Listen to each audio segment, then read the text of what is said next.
Lebanon में Hezbollah के लड़ाकों पर हुए पेजर अटैक पर इजराइल के प्रधानमंत्री बेंजामिन नेतन्याहू का पहली बार बयान आया है।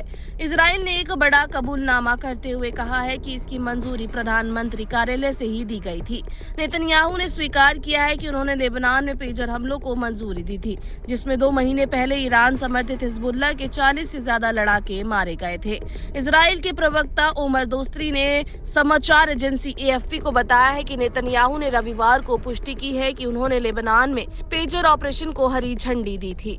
बता दें कि 17 सितंबर को हिजबुल्लाह कार्यकर्ताओं के पेजर में सुपरमार्केट, सड़कों और अंतयेशिट में लगातार 2 दिनों तक विस्फोट हुआ था। बुधवार को लेबनान ने इस घातक हमले को लेकर संयुक्त राष्ट्र श्रम एजेंसी में शिकायत दर्ज कराई थी, जिसमें इसे मानवता के विरुद्ध भीषण युद्ध बताया गया था। बता दें कि सितंबर को हुए इस हमले के बाद हिजबुल्लाह ने इजराइल पर आरोप लगाया था। हालांकि तब इजराइल ने इसे नहीं स्वीकारा था। ईरान समर्थित हिजबुल्लाह के लिए ये हमला काफी घातक था, क्योंकि उसके लड़ाकू पेजर से ही अपना संचार करते थे।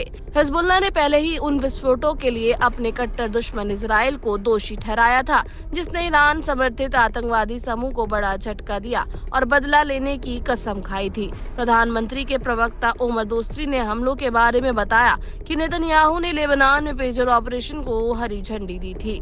उधर उत्तरी गाजा में इजराइल के हमले अभी तक जारी हैं। 2 इजरायली हवाई हमलों में 74 फलस्तीनी मारे गए हैं। फलस्तीनी सुरक्षा सूत्रों ने बताया है कि एक इजरायली विमान ने जबालिया क्षेत्र में विस्थापित लोगों के एक घर पर बमबारी की और उसे पूरी तरह नष्ट कर दिया। हवाई हमले में 13 बच्चों सहित 36 फलस्तीनी मारे गए और दर्जनों अन्य घायल हो गए। इजरायली हवाई हमले में गाजा शहर में सामाजिक विकास के निदेशक वायल अल खौर और उसकी पत्नी और बच्चे सहित परिवार के 7 अन्य सदस्य मारे गए थे।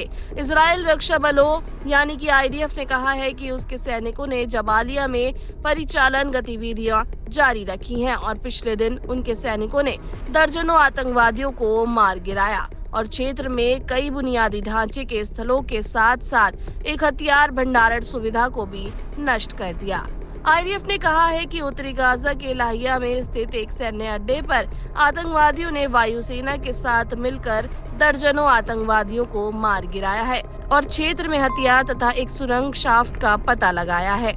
इस वीडियो में इतना ही। देश दुनिया की तमाम बड़ी खबरों के लिए देखते रहिए दैनिक जागरण।